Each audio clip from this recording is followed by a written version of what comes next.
സുഹൃത്തുക്കളെ, കേരളത്തിൽ RC എന്ന് പറഞ്ഞു കഴിഞ്ഞ് കഴിഞ്ഞാൽ മിക്കവാറും സീറോ മലബാർ ആൾക്കാരെ തന്നെയാണ് ഉദ്ദേശിക്കുന്നത്.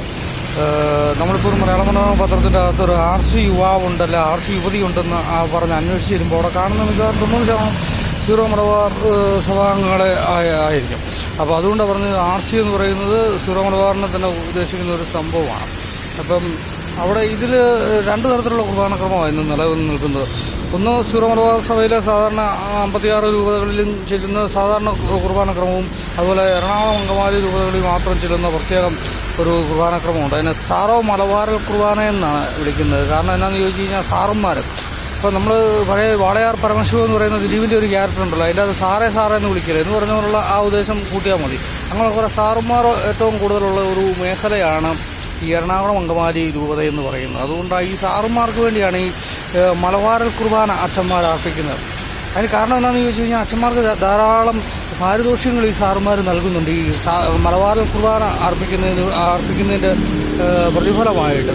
അതായത് കുട്ടനാടൻ താറാവ്, കൊഞ്ച്, കരിമീൻ, അതുപോലെ തന്നെ ആമയിറച്ചി, ഇങ്ങനെയൊക്കെ ഉള്ളത് പാകം ചെയ്ത് വളരെ വൃത്തിയായിട്ട് പാകം ചെയ്ത് കുട്ടനാടൻ നാടൻ കള്ള് ഇതൊക്കെ കൊണ്ട് അച്ഛന്മാർക്ക് കൊടുക്കും. അപ്പോൾ ഇതിൻ്റെയൊക്കെ രുചി പറ്റിക്കഴിഞ്ഞ് കഴിഞ്ഞാൽ പിന്നെ ഇത് സ്ഥിരമായിട്ട് കിട്ടാതിരിക്കാൻ പറ്റത്തില്ല അച്ഛന്മാർക്ക് അങ്ങനെ ബുദ്ധിമുട്ടാവും.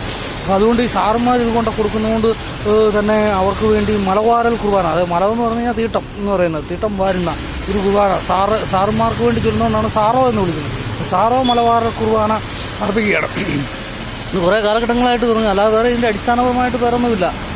അവർക്ക് ജീവിക്കാൻ പറ്റുന്ന നല്ല അച്ഛന്മാർക്ക് ആഘോഷമായിട്ട് ജീവിക്കാൻ പറ്റുന്ന സാഹചര്യങ്ങൾ, നല്ല കാറ് വേണമെന്ന് പറഞ്ഞാൽ കാറ്, പിന്നെ മറ്റെന്തെങ്കിലും സ്പെഷ്യലായിട്ട് വേണമെന്ന് പറഞ്ഞാലും സാറന്മാർ കൊടുക്കുമെന്നാണ് ഇപ്പം ഇവിടെ അന്വേഷിച്ചപ്പോൾ എനിക്ക് മനസ്സിലാക്കാൻ സാധിച്ചത്. അപ്പോൾ ഈ രീതിയിൽ പോയി കഴിഞ്ഞ് കഴിഞ്ഞാൽ നമ്മുടെ സഭയൊക്കെ എങ്ങനെയായി മാറുമെന്നുള്ളതിനെക്കുറിച്ചാണ് എനിക്ക് സംശയം. അപ്പം ഇതൊക്കെ അന്ത്യകാലത്തിൻ്റെ ഓരോ പ്രത്യേകതകളാണ്. എങ്കിൽ പോലും ഇതിനെതിരെ പ്രതികരിക്കാതിരിക്കാൻ നമുക്ക് സാധിക്കത്തില്ല. കാരണം ഒരു ക്രിസ്തുശിഷ്യനെ സംബന്ധിച്ചിടത്തോളം ഇത് കണ്ടിട്ട് പിന്നെ കണ്ണുടച്ച് നോക്കിയിരിക്കുക എന്ന് പറയുന്നത് അവരുടെ ഏറ്റവും വലിയൊരു ദുരന്തമാണ്. അപ്പോൾ അതുകൊണ്ട് തന്നെയാണ് പറയുന്നത്, ഇതിനൊക്കെ പ്രതികരണ ശേഷിയുള്ള ആളുകൾ നമ്മുടെ സമൂഹത്തിലുണ്ടാകണം. ഇതൊക്കെ തിന്മ കണ്ടു കഴിഞ്ഞാൽ തിന്മയാണെന്ന് വിളിച്ചു പറയണം. അതായത് രാജാവ് നഗ്നനാണെന്ന് പണ്ട് വിളിച്ചു പറഞ്ഞില്ലേ ഒരു കുട്ടി, ആ കുട്ടിയുടെ ഒരു മര്യാദ നമ്മൾ എപ്പോഴും ഉണ്ടാവണം. അല്ലാതെ നമ്മളെന്തിനാ മനുഷ്യനാന്ന് പറഞ്ഞ് ജീവിക്കുന്നത്. അപ്പോൾ ഇതൊക്കെ തിന്മയാണെന്ന് കാണണം. ഇതൊക്കെ ഒരു കാലാകാലത്തോളം തുടർന്നു പോകേണ്ട കാര്യങ്ങളൊന്നുമല്ല.